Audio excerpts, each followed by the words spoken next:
Wagwan, wagwan. Welcome to my channel. I am the DIY Yachty. Welcome back if you've been here before. In this video, I am working on a 2017 Nissan Rogue. The issue with this car is it has a bad blower motor, meaning no air for the fan, from the fan for the heat or AC. So to access this fan, we have to pop the glove box out and basically once we pry that catch off and the little stoppers here, one on each side, basically you just lift up on the glove box. It just sits in there in place. So pry that out like that on both sides, lift up on the glove box, and it pops right out of there. Okay, next I'm gonna get these 4 screws from out of here. One on this side, this one here,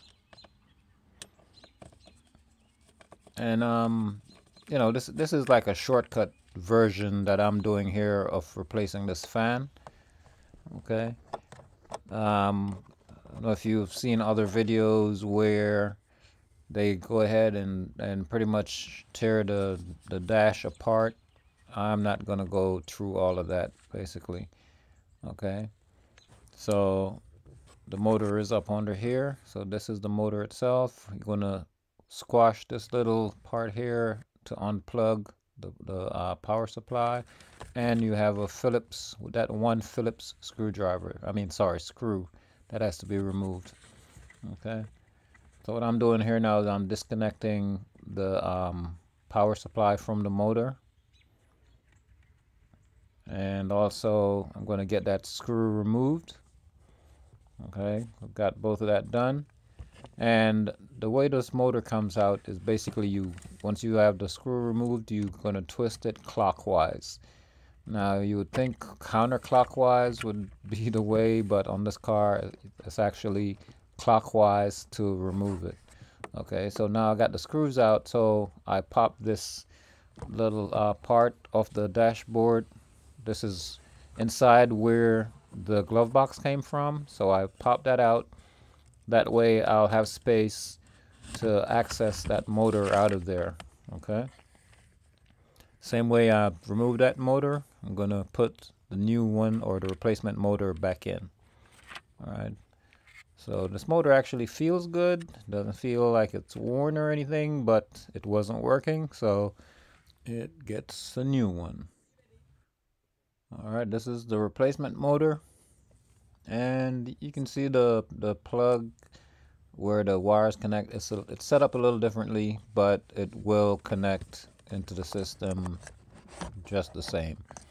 All right, so I'm prying that plastic cover out there. You can see, slide the motor in, and now you just got to get the motor in place the right way, and once it's in, we're going to twist it counterclockwise to lock it.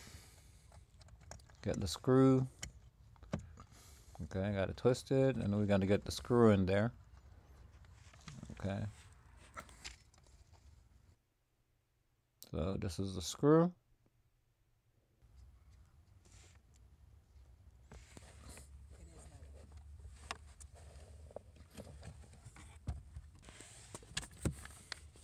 And this job can be knocked out in 15 or 20 minutes.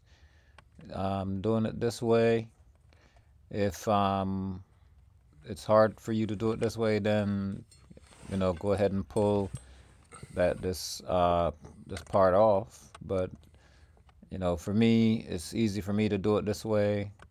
I've done it multiple times, so the only thing is you're kind of like working behind the dash. You're not really seeing exactly what you're doing, so you're kind of feeling your way through.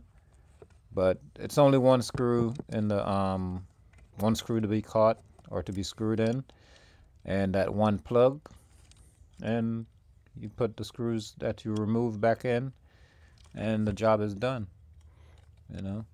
So this did correct the problem.